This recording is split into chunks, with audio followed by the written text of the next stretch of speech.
नमस्कार प्रिय विद्यार्थियों।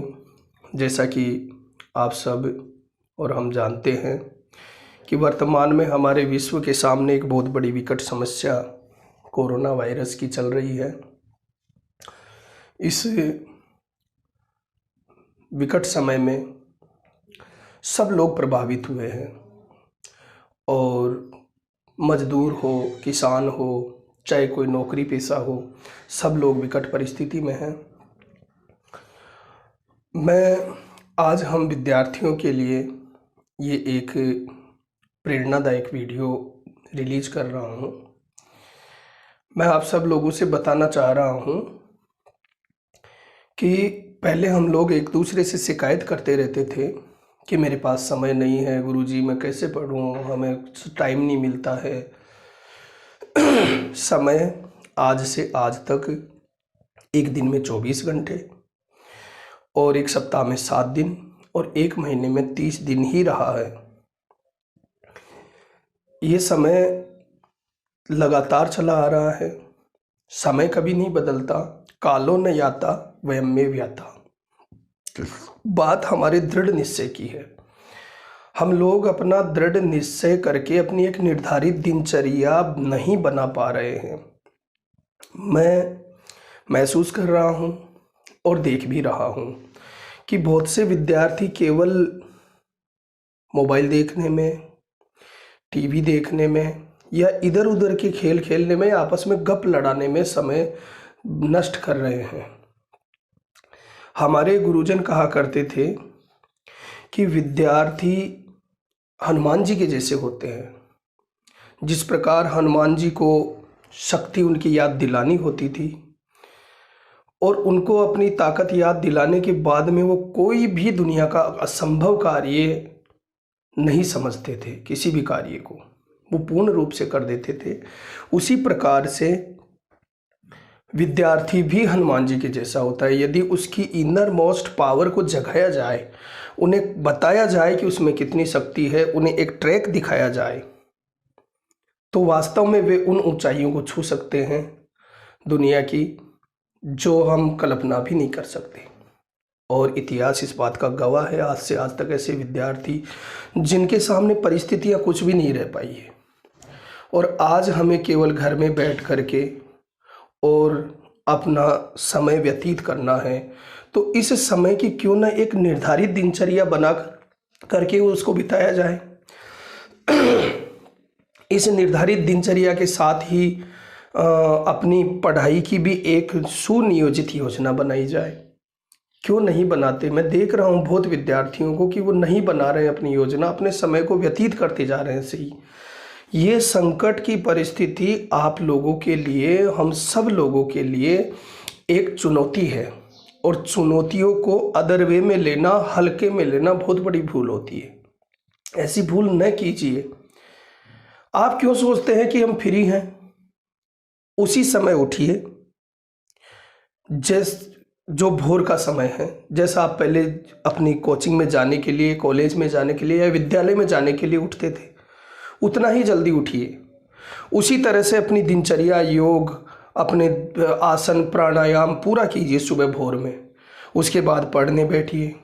उसके बाद घर वालों के जो भी काम हो उन कामों में हाथ बटाइए थोड़ा बहुत। उनको भी खुशी होगी कि हमारा बेटा आज हमारे साथ काम कर रहा है, बेटी हमारे साथ दे रही है में काम में। और उसके बाद आप फिर अपना नहाने धोने की दिनचर्या बना के फिर दोपहर के समय अलग से पढ़ने की, जितने सब्जेक्ट हैं उनका टाइम टेबल बनाइए एक। और आप बना सकते हैं, ये मैं जानता हूँ।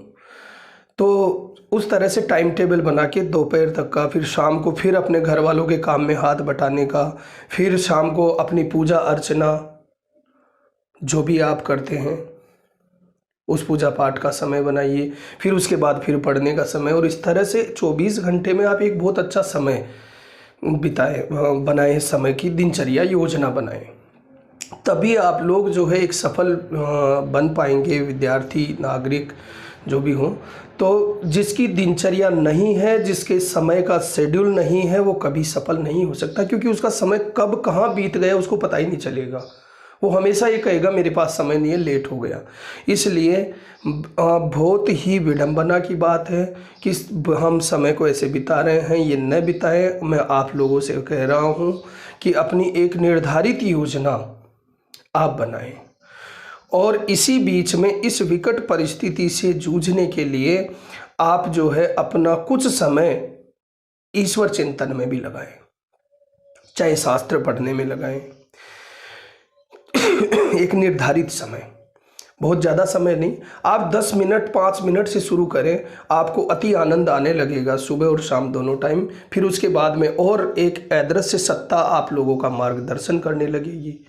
आपको सही विचार आएंगे, हम आपके दिमाग में बुरे विचार कभी नहीं आएंगे, एक अच्छाई की तरफ आपको बढ़ा के ले चलेगी। इस तरह से आप अपनी दिनचर्या बनाइए। दूसरा, पढ़ते पढ़ते आप बोर हो गए तो कभी हमारी जो शास्त्र की पुस्तकें हैं, श्रीमद् भगवत गीता है, रामायण है, बहुत ज़्यादा मत पढ़िए, उसकी 4 चौपाई 2 श्लोक, जितना आपको समय 10 मिनट 5 मिनट उतना पढ़िए। आपको एक अलग आनंद आएगा, एक अलग अनुभूति होगी। मोबाइलों में या टीवी में बच्चे जो हैं फालतू की फिल्में देखते हैं और देखते हैं, अरे उससे अच्छा है कि आप बहुत हिस्टोरिकल जो आपके ड्रामाज हैं, जैसे महाराणा प्रताप हैं, चंद्रगुप्त मौर्य हैं, महात्मा बुद्ध हैं, शिवाजी महाराज, वीर शिवाजी के नाम से कार्यक्रम है, इस तरह के कार्यक्रमों को देखोगे तो आपके अंदर एक अच्छी ऊर्जा का संचार होगा, पॉजिटिव एनर्जी का संचार होगा, जो आपको अच्छाई की तरफ लेके जाएगी। यदि ऐसा नहीं करते हैं तो हम हर मनुष्य के स्वभाव में 3 गुण हैं, सात्विक, राजसी और तामस, और 90% लोग तामसी गुण में कार्यरत रहते हैं। उनके मन में हमेशा बुरे विचार, नेगेटिव एनर्जी आती रहती है। बहुत लोग इस तरह से रहते हैं, हमेशा निराशाजनक जीते हैं।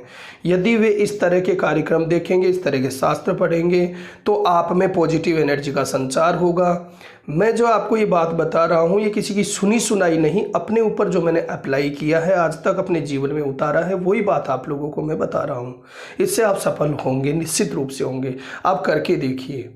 इसलिए मैं आप लोगों से बार बार यही कह रहा हूँ कि आप ऐसे निराश होकर के और समय को आइडलनेस में न खोएं, उसकी एक निश्चित दिनचर्या बनाएं, उसी से आप आगे बढ़ पाएंगे। सारे युवा इस समय कोई टीवी देख रहे हैं, कोई मोबाइल में उलट सुलट देख रहे हैं, ये न देखें। इस परिस्थिति के समय में यदि आपसे किसी की आपके सामने मान लीजिए कोई ऐसा व्यक्ति आता है जिसको सहायता की आवश्यकता है, तो उसकी सहायता करके आप अपने मन को खुश कर सकते हैं। बहुत खुशी मिलती है किसी की सहायता करते हैं तो, भोजन की हो और किसी प्रकार की हो, आप उसकी भी हेल्प करें। ऐसे समय में हेल्प करने से ईश्वर बहुत साथ देता है। बस मैं आप लोगों से इतना ही कहना चाहता हूँ। जय हिंद, जय भारत।